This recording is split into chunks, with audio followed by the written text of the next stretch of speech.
Have you wondered about living elsewhere after you retire? Well, we have, almost daily. As you know, it's not an overnight decision.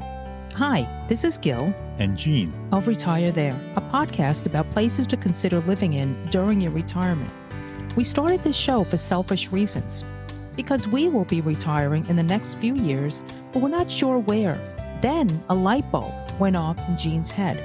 What are others doing? With so many baby boomers retiring, there must be many relocating.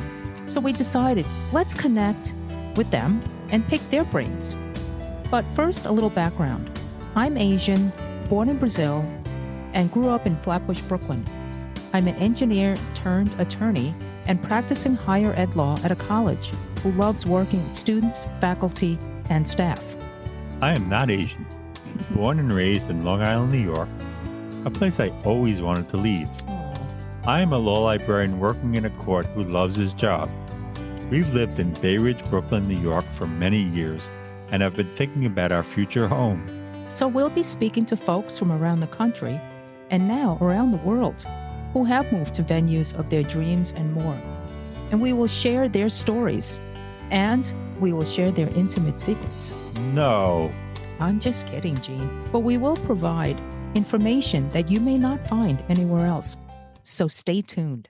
Hola, nosotros te llevamos a Mazatlan hoy. Now, what did I just say, Eugenio? I don't know, but I think you were supposed to say te and you said day. No, te, like, Oh. like TH. Okay, I have no idea. Okay.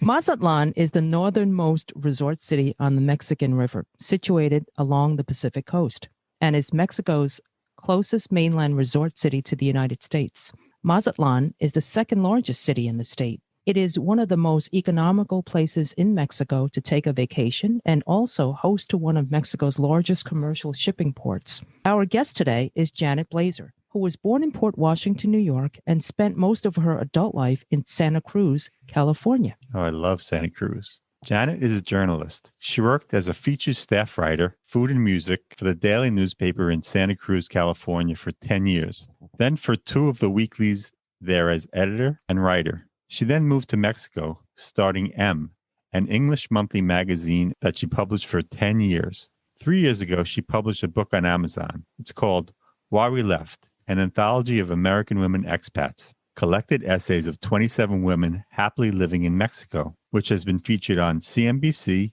MarketWatch, and Yahoo News. Now she does selective freelance writing, mostly about expat topics, lifestyle, and food-related things, and tries to keep up with promotion and response to her book. Janet has an adventurous hobby.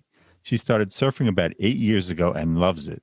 Because she lives so close to the beach, it's really easy to go whenever there are waves. She also loves to cook, bake, and do origami and macrame, both of which were started during the pandemic. Now, Janet has 3 wonderful adult kids with wonderful spouses and also 3 perfect grandchildren. She says that she's the fun grandma who lives in Mexico. Janet, welcome to Retire There. Share with us how you landed in Mazatlan. Okay, first let me say thanks for having me here, Gil and Jean. It's my pleasure. You're charming hosts. Oh, thank you. How did I? Well, I was working in publishing in the newspaper industry, and the internet happened, and I was 50, and let's just say job opportunities were not plentiful.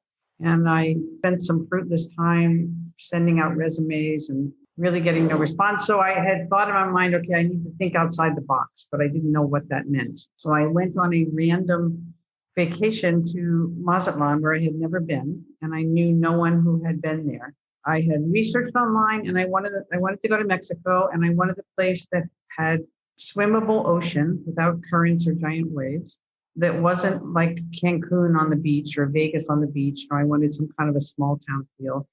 I wanted something to do, some cultural scene besides, something to do besides just lay on the beach or swim. And I also wanted some colonial feel. And so Mazatlan ticked all those boxes. There's a Centro Histórico with old colonial buildings and cobblestone streets and all that stuff that goes right up to the ocean, which is swimmable. There is a really active cultural scene. The Centro Histórico is anchored by a beautiful 1,200-seat theater called the Angela Peralta Theater.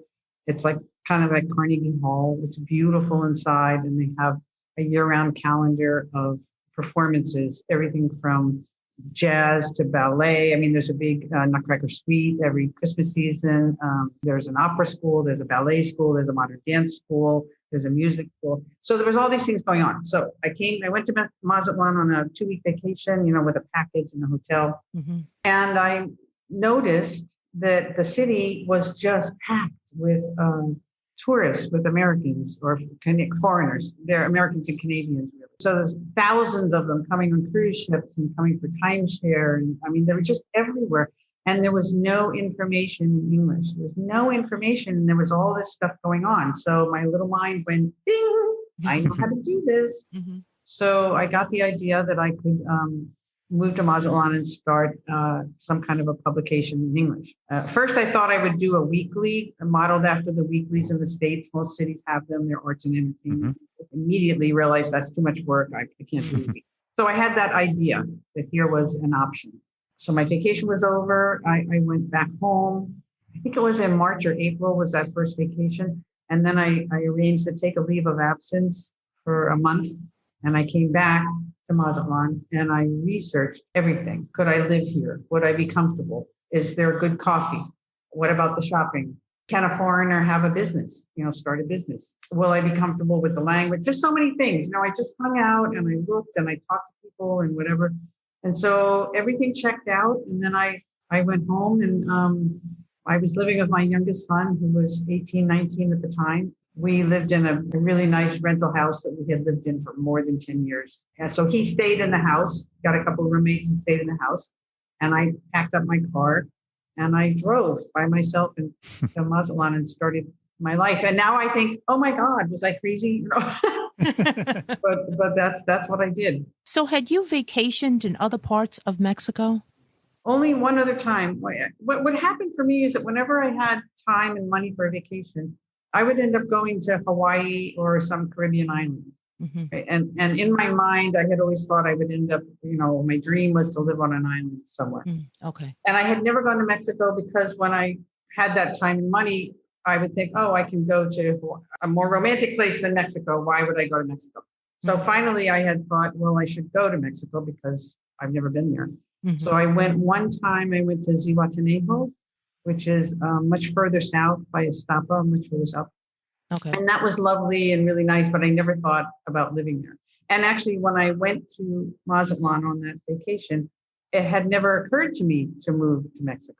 It was not until I was there, like I said, it really was this ding moment where I saw that opportunity. I ask because, we've done a few shows on Mexico. We've done the more popular, and then we covered recently Colima and a couple of other places. So what I'm trying to figure out is, everyone has found their kind of place, and you found Mazatlan. So I was wondering, because there's so many coast places, if you will, mm-hmm. and how you chose that over, another city. But you said that that place hit you. So that's great. But I mean, that's not saying some other place might not have also. I don't know. Though I've been there, right? I mean, who knows? Right. Right. There's so much to explore. Oh, I know. Well, we did San Miguel, and that supposedly is. But I think also it's those 4 factors that I said led me to choose this as a vacation destination.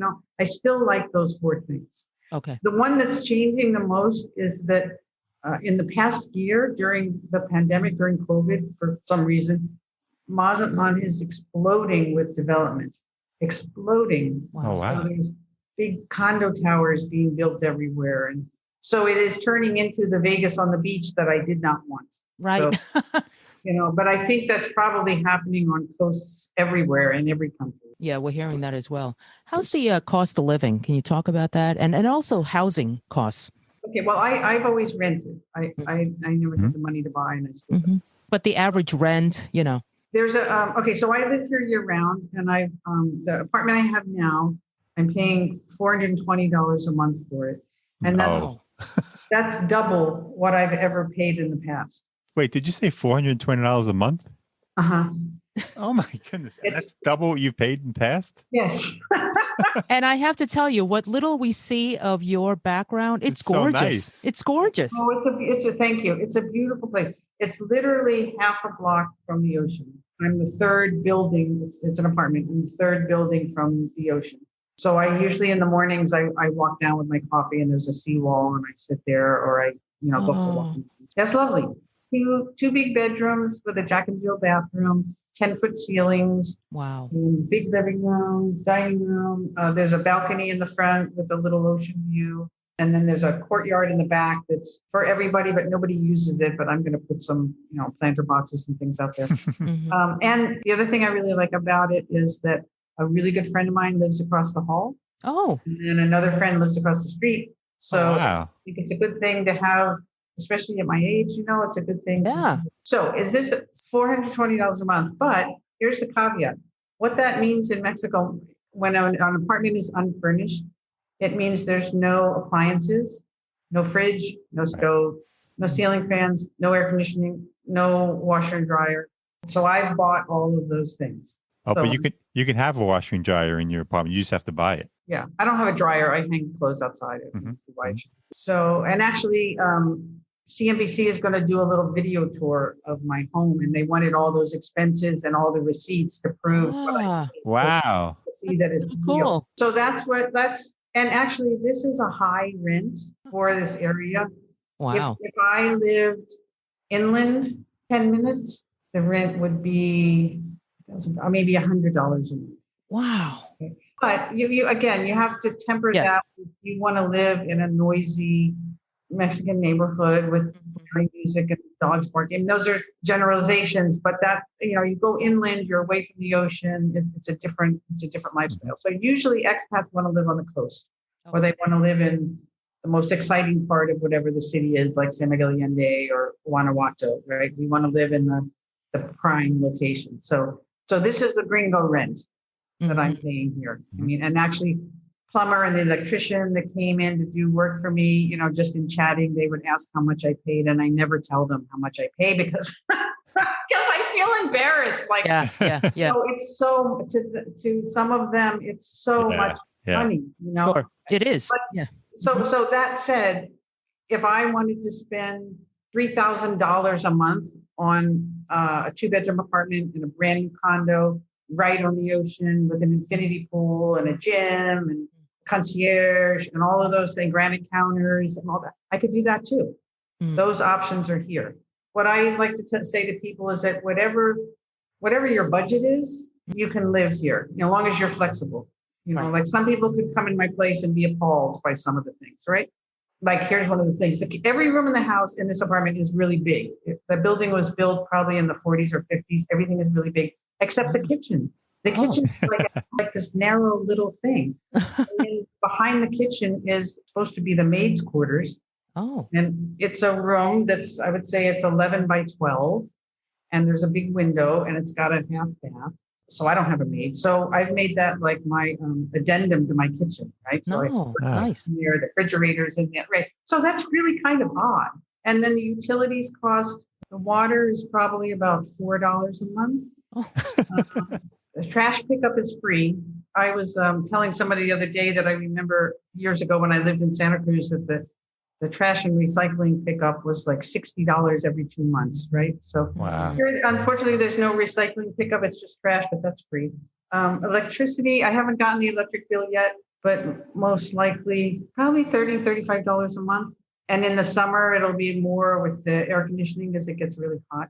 But the other interesting thing in this state, in Sinaloa, the government subsidizes electric costs in the summer because it's so hot, because of the air conditioning. So there's a subsidy to kids. I have Wi-Fi in the house, and that costs 400 pesos, about $20 a month, $20 a month.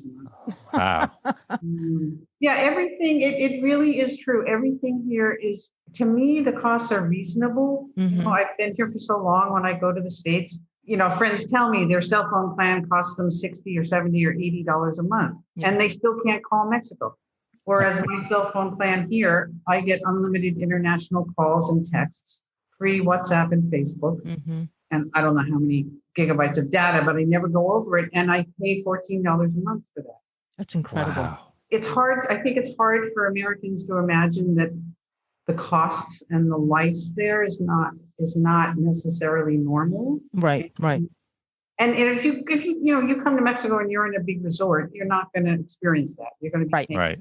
Like anywhere else you go on a vacation, right? Mm-hmm. But living a normal life in a normal way, the costs are just so much less. It's just hard to believe it sometimes. Right. Right. And it's funny, you say when you go back to the States, you feel like a fish out of water.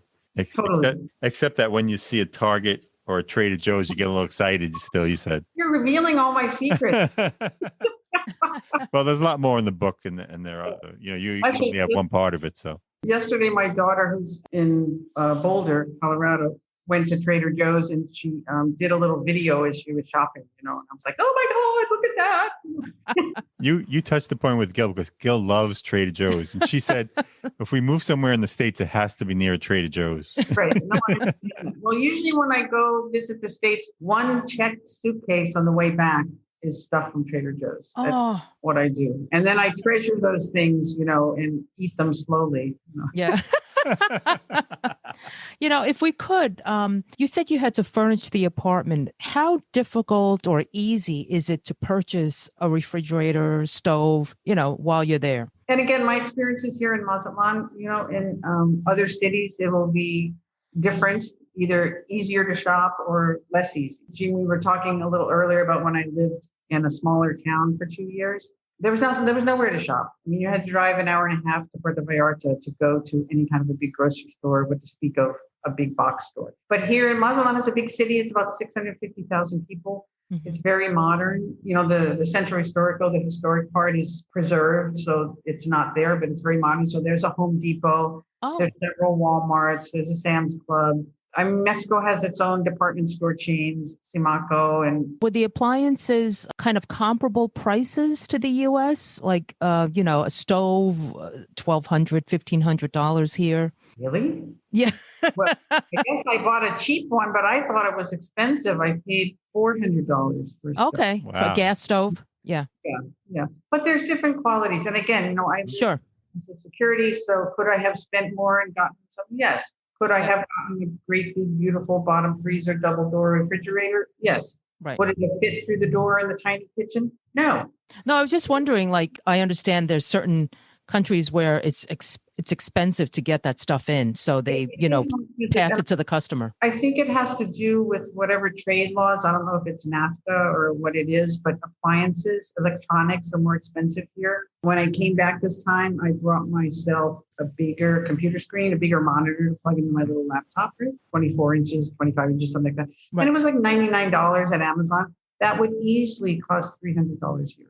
Easily. Yeah. So electronics are more expensive here. But there's lots of stores here. And there's also Amazon Mexico that ships things. Actually, I got my stove from Home Depot online. They delivered. Okay. Yeah, it's pretty easy shopping here. I think one of the big things that isn't easy to find is, at least for me, is furniture that's comfortable, that I like. Again, I think that's cultural. I have a certain picture of what I want. I'm a mid-century modern thing, Yeah.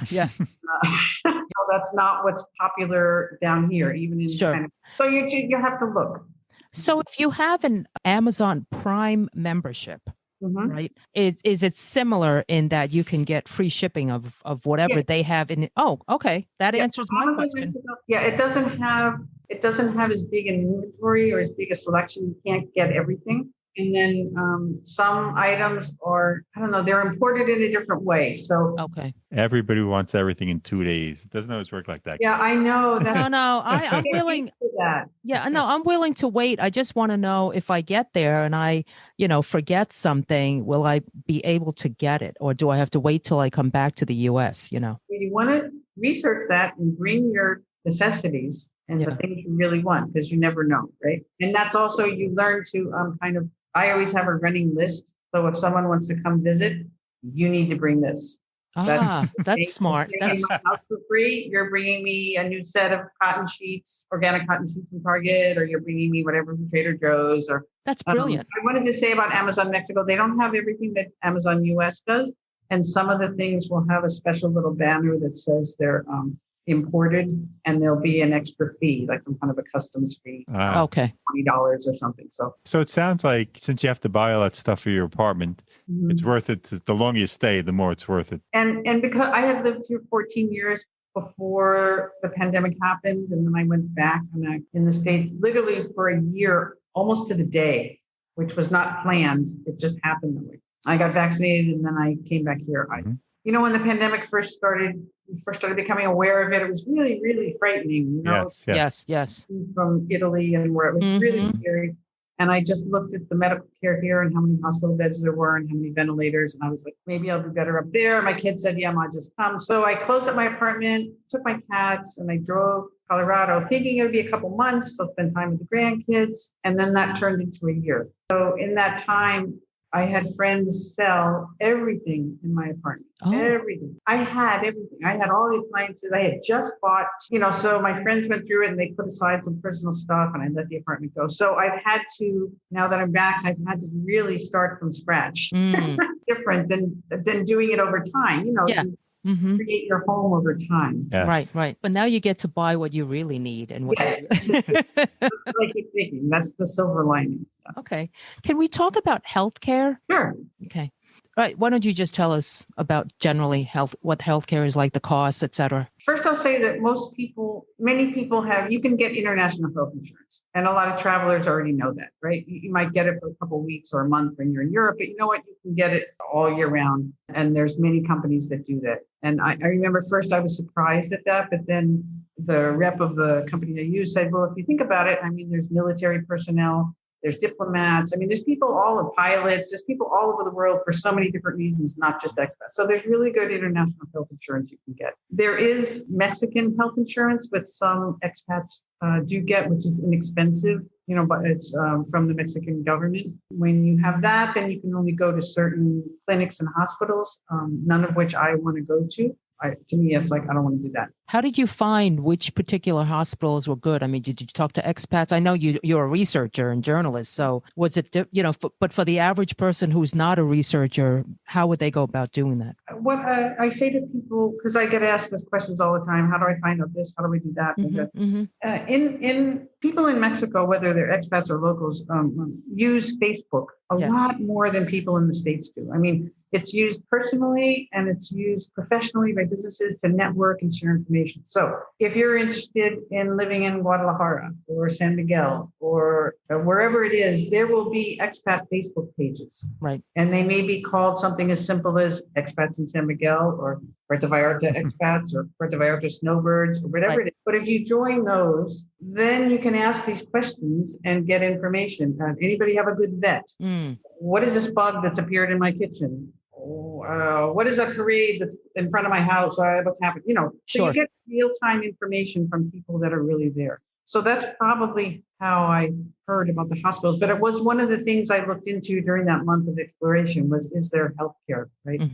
So here in Mazatlan, there are two really modern hospitals that have English-speaking departments, so to speak. Okay. And they take that international insurance. So for me personally, and for a lot of people, those are for emergencies. But for like a regular doctor, there are umpteen doctors and dentists and specialists all over the place.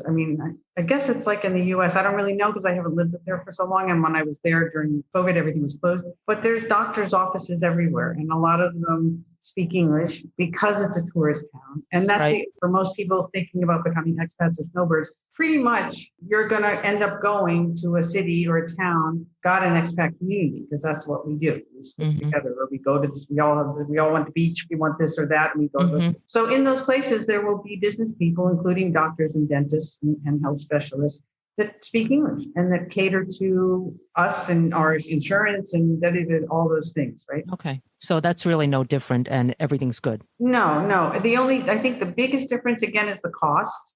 Like I went recently to a dermatologist just for a skin check, and it cost 700 pesos, which is about $35. Oh, okay. That's great. Thing and burned off a couple of things, Right.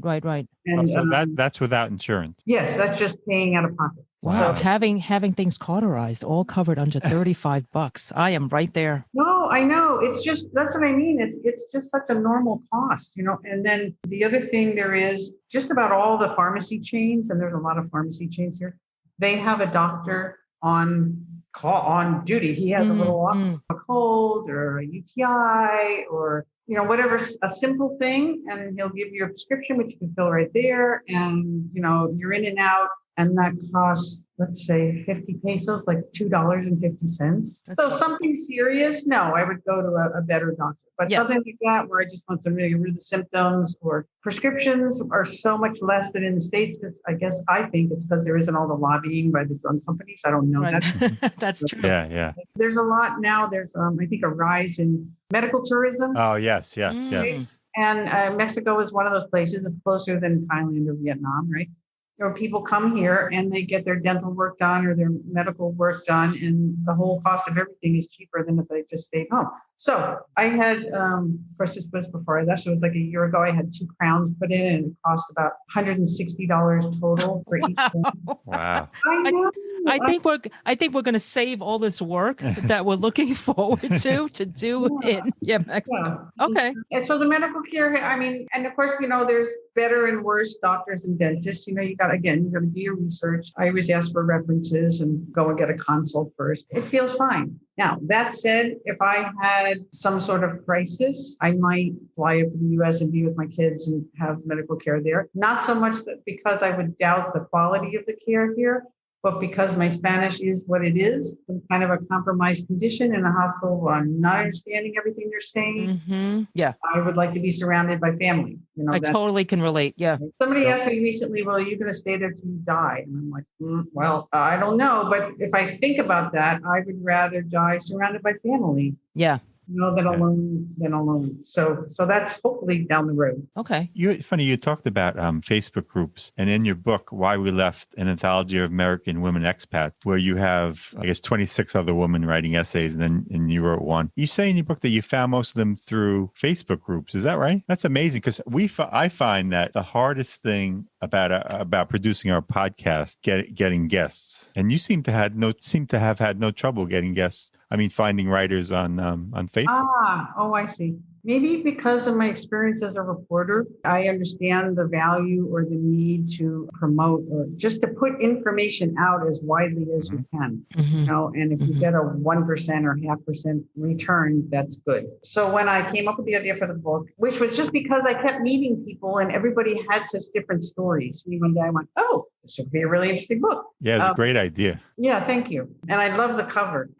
Yes. The cover is a compilation of weathered old American flag and then a brilliant blue and red and green, one of those Mexican plastic tablecloths. Yeah, I see that. It came to me because there was a coffee shop in that rural place I lived in that I used to go to work, and they had those tablecloths. I was working on my computer one day. I went, and I kind of sketched it out. Right? Oh, that's. But anyway, so when I came up with the idea and I wanted 30 contributors. I wanted 30. So I posted on 35 expat Facebook pages. So it had a reach of about 500,000 people. Now, that doesn't mean 500,000 people read my post. Right. That was the potential of who was members. So out of those 35 posts, and I just posted a little paragraph that said, I'm compiling this book, looking for women of all different everything. If you're interested, send me a couple paragraphs. And I got probably 75 or 80 responses. Wow. Which is, that was enough, but it wasn't like a lot. And then I kind of went through the ones, because I had a spreadsheet. So I wanted to have women of different ages. Mm-hmm. Some were married, some were widowed, some were single, some had families, some were working, some were retired, and different parts of Mexico. A couple of places that I had no one. So I specifically targeted, I had no one from Mexico City,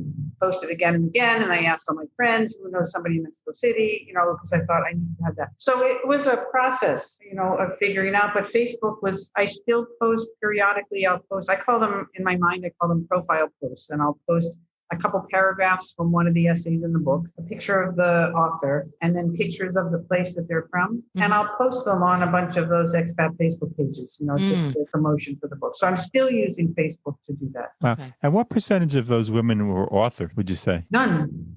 Oh, wow. Maybe they wrote blogs. Yeah, I think two of them, maybe three of them are bloggers. And so there's 26 women without me. And probably 6 of them are my friends that I know. Wow. The other ones I didn't know. Wow, that's great. I know that probably the biggest surprise is that so many people could write well. Yes. Yeah. They each wrote their own essay to their voices, and I edited a little tiny bit. But anything serious, we talked. I would call and I made like a style guide, and I had a fact. So I tried to make it as clear as possible so they knew what they were doing. The first essay that was turned in is a woman who wrote it like in a blog form with dates and entries, like a journal form. And my mind went, no. Right? Yeah. Because that's so much work. Well, I thought, no, Janet, calm down. And there was a lot of people coming in at once, and then I got the others, and then I thought, no, this is fine because it will blend in. It's her voice. It's how she thinks. Yes. I've learned in my years as an editor that my idea is not necessarily the writer's idea, and that's fine. That's what we're learning. Yeah. Can you tell us about, so to speak, social scene? What do you do every day, and in your spare time? What amenities there are? I've realized, because I get asked that question a lot, and I'm always embarrassed because I don't really do very much. I don't know.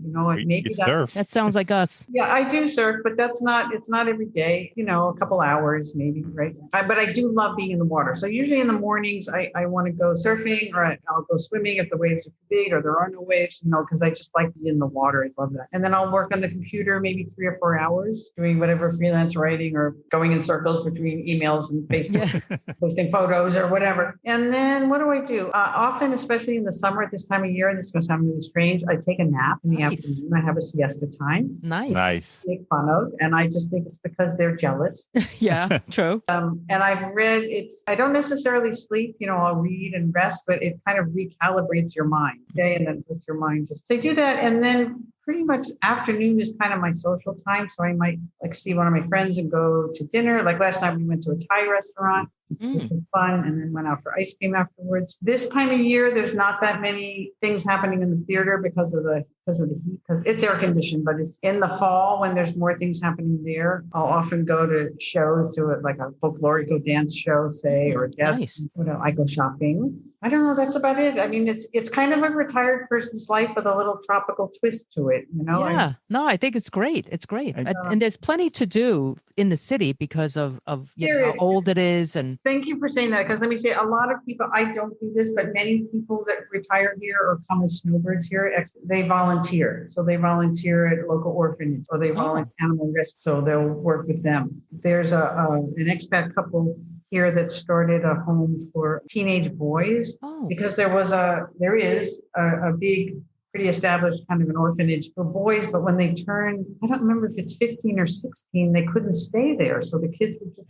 Yes, that's a big problem. Yeah. It's a problem everywhere. Yeah. So they started this, it's a residential facility, and the boys, finish high school and they get coaching to go into college or coaching to go into their field and whatever that is. So I'm not involved with any of that stuff. And I think I may, now that I'm back and I'm not working, that maybe those are things that I can look into doing. Because when I had the magazine, I mean, I was working really. I was an entrepreneur, and that was what I did, and everything fell on me. And I was chief cook and bottle washer. So now that I'm retired, I have more time. You had mentioned that you had Thai food. Is the food diverse in Mazatlan? Is there a lot of different? Is there Indian?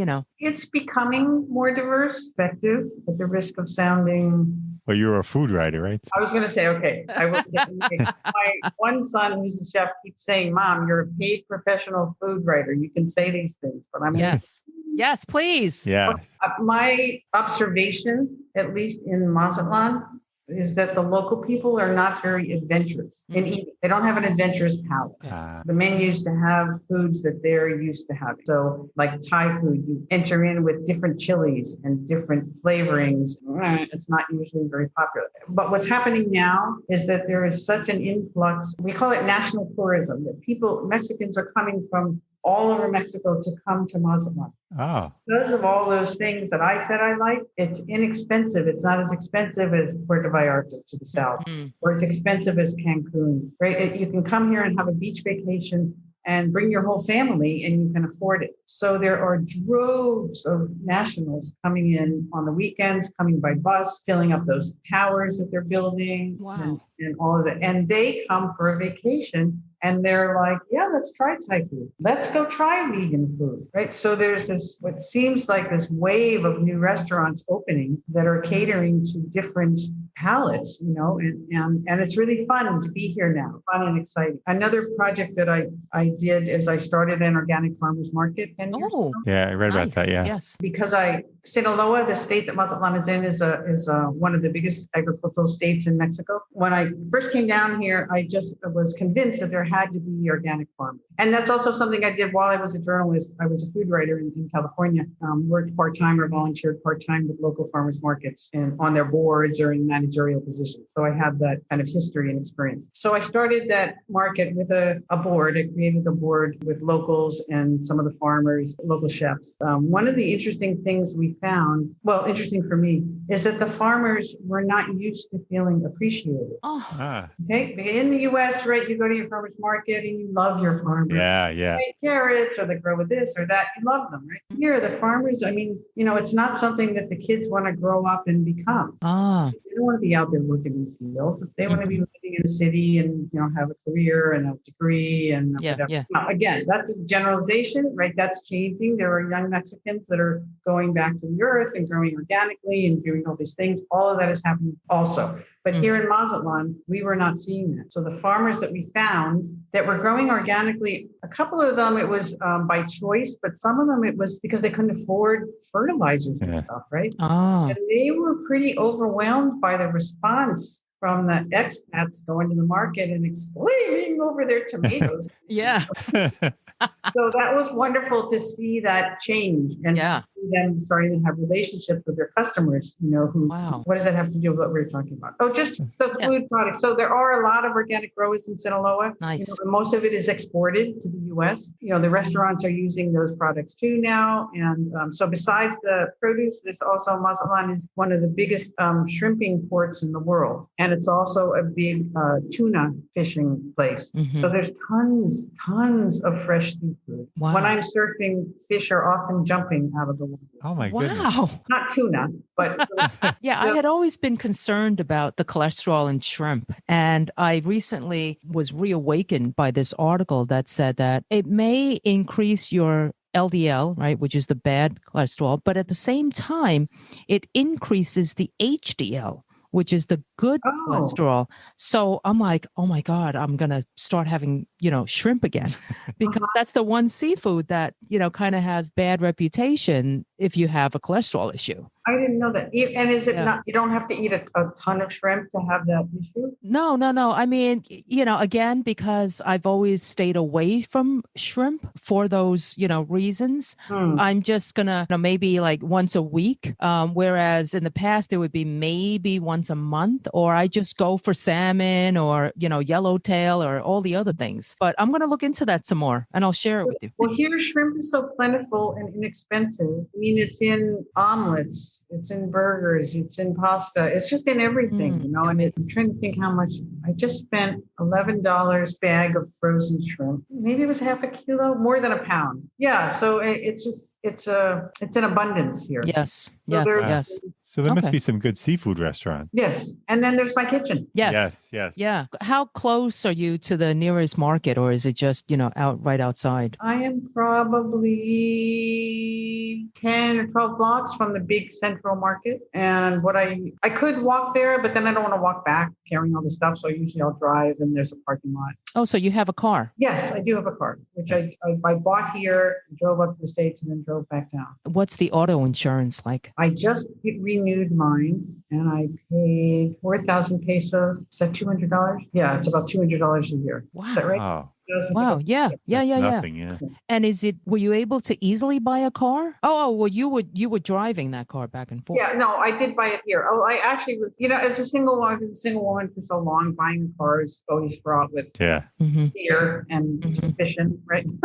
even if it's a new one. So it's the same in Mexico, but even worse because you know the language, or you do speak the language badly, right? So I was lucky that I bought a car, a neighbor who was a snowbird. So, but I have other good friends that they just recently bought a brand new Toyota Avanza, I think it's. You know, they bought it from a Toyota dealer, and I mean, Mexico is a big modern country. You can do everything here that you do in the States. One of the things that they get stuck on is that they can't imagine that they can have kind of a normal, familiar life. Right. And you totally can. Pretty much everything you need is available. It may not be everything you want, but you know, we all want that simpler life. Then you figure out what you really do want. You have your friends bring it down, and you bring it down yourself when you go. You know, I've brought lamps in my suitcase. I mean, I've brought all kinds. Wow. You know? I'll be somewhere up there shopping and there's some adorable, you know, decorative thing that I'll think, yes, it'll fit in the suitcase. You know, so, you know, you do what you, but none of those are necessities. They're just totally normal life here. Do you need to know Spanish? I mean, I know you're fluent, right? So I'm not fluent. No. Okay. All my friends think, oh, you must be fluent. I'm like, no. Okay. And when I first moved down here, well, before I even had the idea to move to Mexico, because I had never, ever thought about it. But I lived in Central California, and many of the people I worked with were Mexican American. Right. And the company would pay for you to take like language classes and computer classes and stuff. So I thought, okay, you know, I took Spanish when I was in junior high and high school. Let me go back and learn Spanish. Okay. So I was taking a year of intensive Spanish classes when I went on my first trip to Mexico, where I made so many embarrassing mistakes. So when I did decide to move to Mexico, you know, that's the goal, is to become fluent.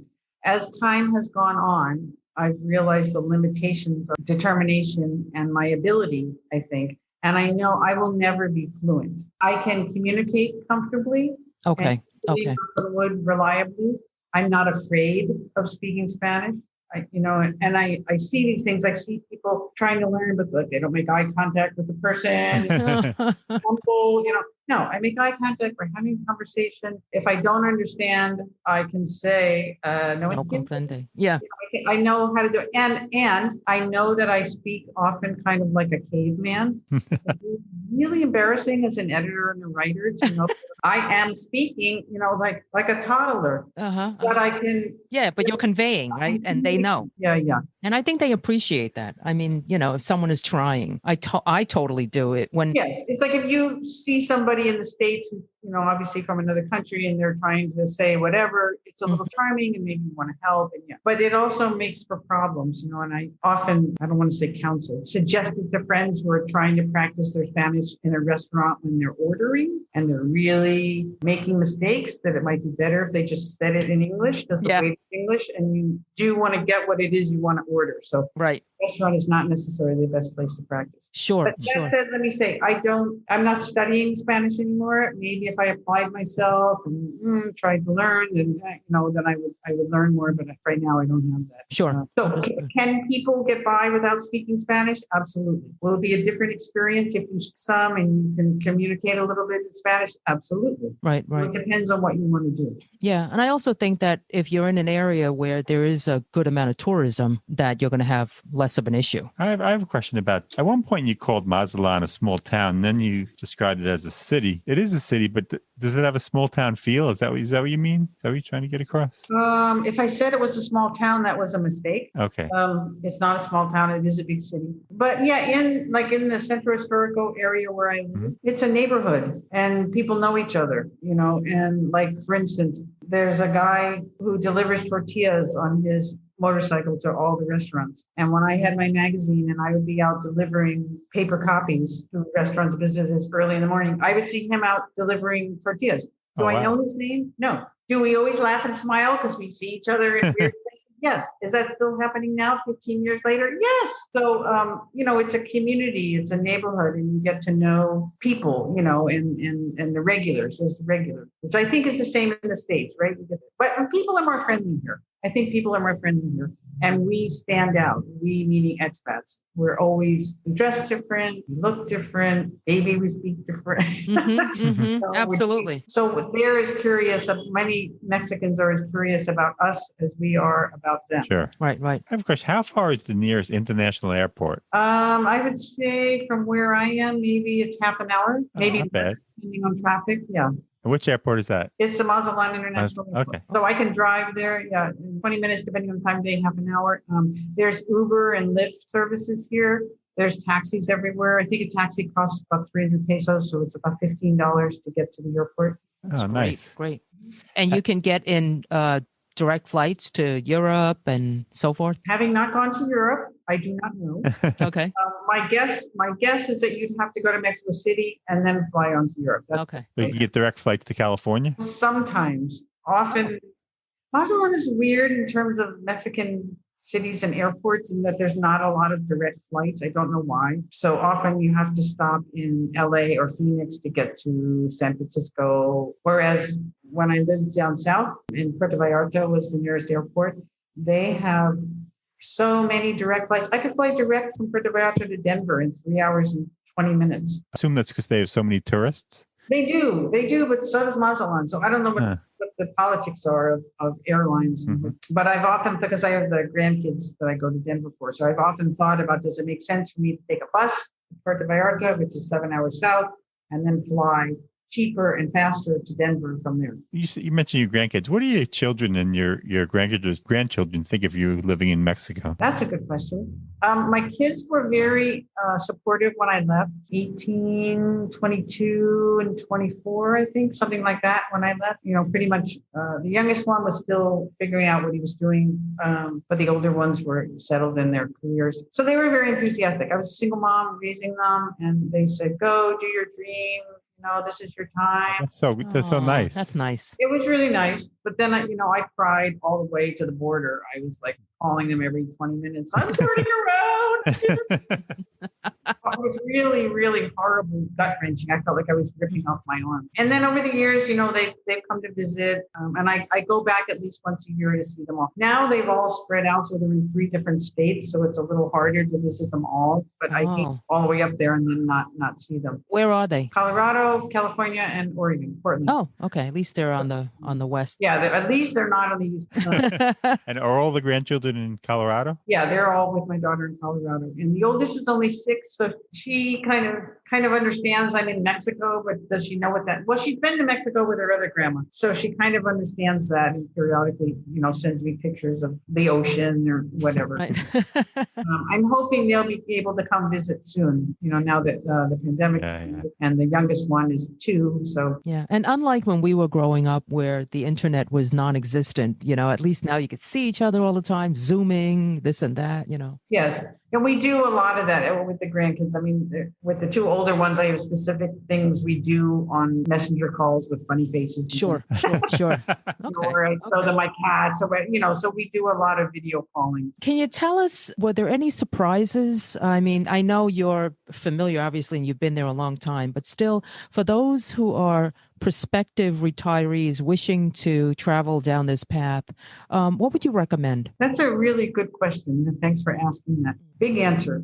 I think when you're moving to another country, there are always going to be unexpected things. There's always the culture. There's going to be things about the culture that you just didn't have a clue about, that you didn't understand, and you won't know what to do when you're suddenly faced with that. So there's going to be confusion. It can be very lonely. You don't have the perspective of what it's like, that loneliness, because so many things are different. So there's nothing familiar for your mind to grab onto. So even something like as simple as everything you hear is in another language. Like a guy just went by selling, I don't know what, and it's in Spanish. I can look at any package in my kitchen and everything is in Spanish. And you don't realize that exacerbates your loneliness, unconscious. Sure. So I think, the differentness, that you're different. And I would say for me, I think it took about 2 years before I really felt like, okay, I can really live here. I will be okay. Because there were so many things that were different. And that's me. Other people, other friends I know never feel or felt any of that. They came out of vacation, they bought a house, they've been here for 20 years, they're fine. Right? So everybody's different. For me, I was very aware of so many things. So what I suggest to people, if they can be snowbirds, try that first, or go and visit first and get information, because information is power. The other thing is that the Mexican government is very welcoming to foreigners. And so anybody that comes to Mexico, anybody that comes, those papers they have you fill out on the plane, that's a 6-month visa. That's a 6-month tour. Wow. All you need on that is your passport number and where you're staying. You stay for 6 months. That's it. And if you want to stay longer, all you got to do is go across the border, come right back. So it's not 90 days. You can experiment, right? You can come and Airbnb is all over Mexico. So you can go, do your research, or maybe you already know, you love Playa del Carmen or you love Puerto Vallarta. Go and check it out. Live somewhere outside of the resort and see what it feels like. And I think everybody does it differently. You don't have to jump headfirst into everything. Maybe that's how you work. Well, then do that. But if not, do it slow. Is that a good answer? Excellent. Very good. Good. Very good. I have 2 quick questions. One is, all right, so you live in Mazatlan. Mazatlan sounds like there's a lot to do, but it's also somewhat mellow as opposed to Baja. Do you know much of the difference? I don't, I have never been to Baja anywhere. Okay. So Wow. I can't speak to that. I know. I keep hearing from friends, Mexicans and gringos, that La Paz is a wonderful place. So that's kind of the top of my list of where to go to check out. But I heard it's party land, and if you're not into that, it's not the place to go. I don't know if that's true. What I do know about Baja is that it's kind of like not Mexico and not America. Like laws are different there. Wow. Oh, wow. Country or so. I don't know how that really works, but they take dollars. You can buy property just like you do in the US. It's really easy to cross the border back and forth. It's very different than the rest of mainland Mexico. Right. So it's a different lifestyle. And I think it's been promoted for so many years, decades, as a party place. So I don't know. And what about, this surprised me. I heard that Mazatlan is a big sports city. Do you find that? Or especially baseball? Oh, baseball is really big. Yeah, I'm not a big baseball fan, so it's curious to me. Right. I know the stereotype is like Mexico soccer. Well, no, here it's baseball. Baseball, yeah. There is a big stadium, and the baseball games are very popular. I only went one time, and was like, okay, it's just like baseball. But Same here. Here. Yeah, what can I say? I think maybe one of the differences is that it's much more casual and fun than in the U.S. And a beer doesn't cost $15. You know. Now, this may have changed, but it used to be you could bring your own cooler in. And, wow. And they have, so I don't know how it is now, but it's not as formal as what there is here in terms of sports that I do know about is that along the ocean front, it's an 8 or 10 mile ocean front, and there's a wide sidewalk, like a boardwalk called the Malecon. There's bicycle races, internationally known bicycle races that go along the road. Wow. There, and also running races and triathlons where they swim out. There's 3 islands offshore, so they bike, they run, they swim out the islands. There's a couple big, like Pacific Marathon is one of the big races that brings international runners. So there's always, the guys from Kenya that are doors in front of everybody else loping along, right? Yeah. So the place where the bicycles go, you can just jog there also as well, I assume, right? Yes. When the bike races, they close the streets. And some of them are on the street and some of them go off road up into the mountains. Okay. But normally, yes, normal people walk and there's a bike lane if you want to ride your bike along there. And it's a wonderful. You know what? I totally forgot to ask you. The weather, is it very humid? What tell us what it's like year round. It is. I heard you got 2 air conditioners. I can't stand humidity, so. Listeners can't see my frizz. Yes. It's hot and hot. The coldest months of the year are December, January, February, where it might get to be mid 60s, nice. 70s. Then that's cold for here. I think this past year it actually got down to like 55, where the locals are wearing scarves and hats and mittens. I mean, that's not really that. And then in the summertime is when it gets really, really hot, very hot and very humid. I'm bad at numbers, and that includes temperatures, so I don't know. Is it as hot as Arizona? No, it's probably like New York in the summertime. I think for me, the big difference here is that it doesn't cool off at night. So if it's hot in the day, it's hot all night. So that's the reason to have the air conditioners. I don't usually use them in the day. but I definitely use them at night in the bedroom. Right? Okay. Yes. And so I live on the coast, and on the coasts, that's how the weather is. It's hot in the summertime, and that's when it rains. The rainy season is summertime. It doesn't rain the rest of the year. It just rains in the summer, say from mid-June to beginning of November. But inland Mexico, where San Miguel Allende is, or Guadalajara, or Guanajuato or Merida, in the mountains, it's cooler, and you don't get this heat and humidity that we do here. Mm-hmm. So often expats that live year round, the summer months are when either they go visit friends and family in the States, or they go inland to other cities, right? Lake Chapala is another place that is a big expat community, Lake Chapala and Ajijic. Mm-hmm. And I know probably half a dozen friends here that own homes here, and they rent an apartment in the summer in Lake Chapala. Oh, wow. Because it's reasonable. They pay $3 a month or less. And right. Personally, let me just say personally, yeah, sure. What's that? I'd rather be hot than cold. Yes, I agree. So you adjust to the heat, just like you would adjust to the cold or snow. Sure. Like you adjust your clothing, you adjust your schedule. Like when it's cold, yeah. Yeah. And how warm is the water in the summertime? How warm is the ocean in the summertime? Water is wonderful. See, like I said, I'm bad with numbers, and that includes temperature. How warm is the water? It's comfortable. I don't know. Oh, nice. It's not cold. It's refreshing, but not cold. Yeah. In January, beginning of February, I find it too cold. And when I go surfing, I wear a wetsuit. Just a jacket. The thinnest.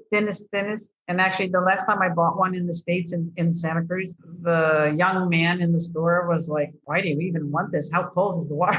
It's so light, Yeah, I can imagine. Oh, that's funny. Okay, all right, great. I think we've covered everything that we wanted. Right? Is there anything you want to add? Is there anything you like? Yeah. Only to say that if listeners are interested in reading more or following my blog, they can go to the website is whyweLeftAmerica.com. Okay. And I have 2 Facebook pages. They can see things. Yeah, we're going to list that in the show notes so people can access that. So that's great. Okay, no, it's good. Thank you. Thanks for your great questions. Oh, thank you. Thank you for the time. We really appreciate it. If you ever come to visit, let me know. Oh, we will. Absolutely. Okay. All right. Take care, Janet. Thank you. Be well. Be well. We hope you've enjoyed this episode. If you know someone who's relocated for retirement and wishes to share their story with us, please reach out to us. We'd love to hear from you. Our email address is gg@retirethere.com. Our website is retirethere.com, and you may follow us on Twitter @retirethere_. Now, if you've liked our show, please subscribe and rate it in Apple Podcasts. In the meantime, be well.